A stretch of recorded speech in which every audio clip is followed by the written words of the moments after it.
Hi, I'm Blake Repine, and welcome to Strategy, Leadership, and Impact.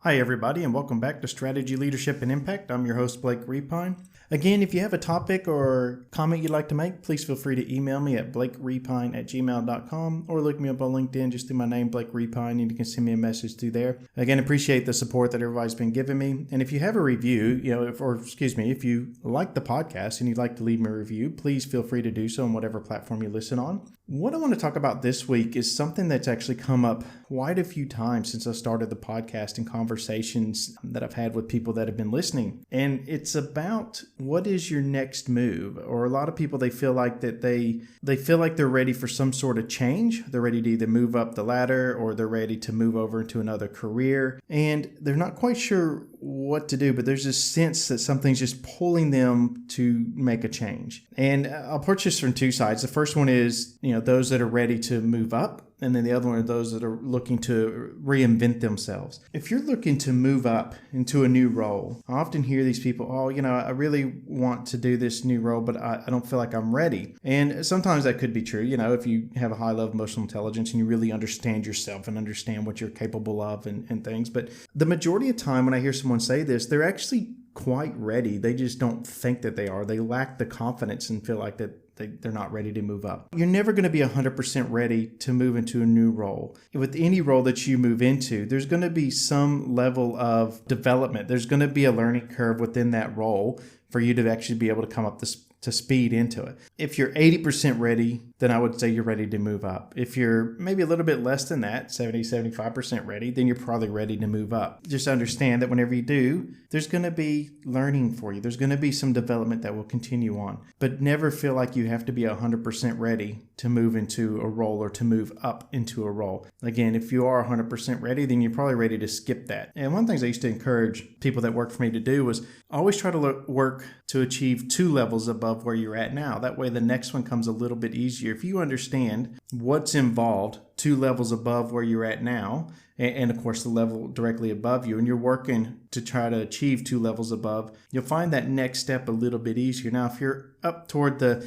top of the organization and there's not 2 levels above you, or there's only 2 levels above you, again, continue to try to do that. And whenever you do move up and there's not any more levels above you, still continue to try to, again, reinvent your role and just continue to develop yourself. And now the second part of this I want to talk about is people that are kind of mid-career and they're kind of over what they're doing, or they feel like they're being pulled in another direction, or their passion might be pulling them somewhere else. And I want to put things into perspective for you. If you're 40 years old, and I'm just going to use 40 as a kind of benchmark, that's kind of midlife. If you're 40 years old, you've probably been working 22, 23 years, even if you went to university, because you probably had some sort of job. So you have 22, 23 years of work experience. I'm not going to say experience in your career field, but it's probably just work experience. If you went to university, you're probably talking closer to 18 to 20 years of work experience. And if you were to go back to university, let's say, do another degree to get qualified in an area that you feel like you need to be in. So another 3 to 4 years if you go full time. If you go part time, let's say 5 to 6 years. That still leaves you a long time to work, because nowadays,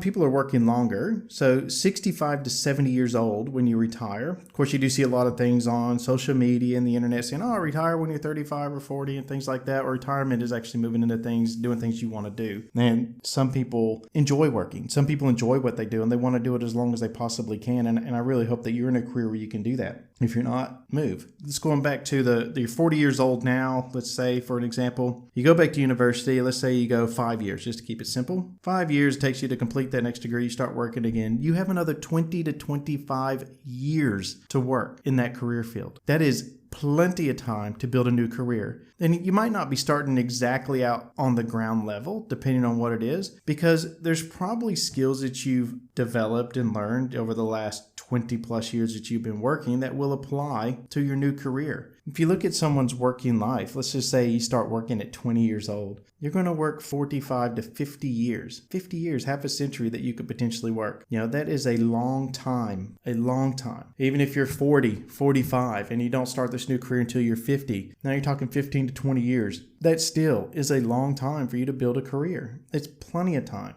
One of the biggest things that people, they tend to focus on, maybe too much, is the sacrifices that they're going to have to make in order to make that change, in order to reinvent themselves. Because more than likely at that point, you probably have a family, or at least a partner. You probably have a lifestyle that you feel like you need to maintain. And it's difficult sometimes to look at those sacrifices. One of the big ones I actually hear people say is, oh, I'd love to do this or I'd love to do that. However, I don't have the time. Or my thing back to them is, you do have the time. It's not a priority for you. So instead of saying you don't have the time, tell yourself, I would love to do this, but it's not a priority. So because when you make it a priority, you make time for it. Again, those sacrifices you're going to have to make, you have to look, as an investment back into yourself. The money that it might cost for you to go back and complete this degree or some sort of qualification you might need for this new career field. You might not need to do anything at all. It's just go and get the job and start. Yeah, you might have to start at a lower level because you have no experience there, but it won't take you that as long as it probably would if you came in with no work experience whatsoever. Because again, if it's that easy for you to move over into it, you probably have skills that will transfer into that area as well. There's things people look at in their personal life and they say, well, if you're 40, you might have children that are getting ready to go off to university themselves and become an adult themselves. So, they're out of the house. You're kind of an empty nester, so to speak. So that might be a good time for you to do it. Or you might have kids that are really young still in school, still in daycare, whatever. And that's a cost you might have to maintain. However, is that a good time for you to go back and do this, go through this process of reinvention? And by the time that they're in high school, you've already built a career in this new area. There's several things that you can look at. Several things. I could sit here and go along probably all day long on excuses or reasons I've heard why people won't do it. But the thing is, those people that come up with these excuses and won't do it, they're still the ones that sit there all the time and complain that they're not happy, or they'd be happier doing this other thing, and say, well, if you know that this other thing is going to make you happy, then why don't you do it? Why are you going to deny yourself whatever it is you think that you want to do? It blows my mind that people will sit there and complain and say, well, I want to do this. I really want to do this. However, I can't or I won't because of X, Y, and Z. Well, then you never will. As long as you tell yourself you won't, you never will. But if you actually look at the possibilities and look at the opportunities and try to sit down with your partner and game plan some ways that you could achieve it. How can you work together? Because it might not no longer be about you. It might be about the team aspect of the team being the family. How do we actually all work together so that you can achieve this? It's a short-term sacrifice as well. If you look 3 or 5 year sacrifice that you're going to have to make, maybe give up a few things, that's incredibly short period of time. If you've been alive for 40 years, you're talking less than 10% of the time you've been alive. And if you're going to live to be 80 years old, you're talking less than 5% of the time you're going to be alive. So you wouldn't sacrifice 3 to 5% of your time in order to achieve something that you've always wanted to achieve. Turn it around. Look at the opportunities, put things in perspective, and then get out there and go do whatever it is you want to do. Thank you so much for listening again. I hope you have a great week, and we'll come back at you again next week. Thanks.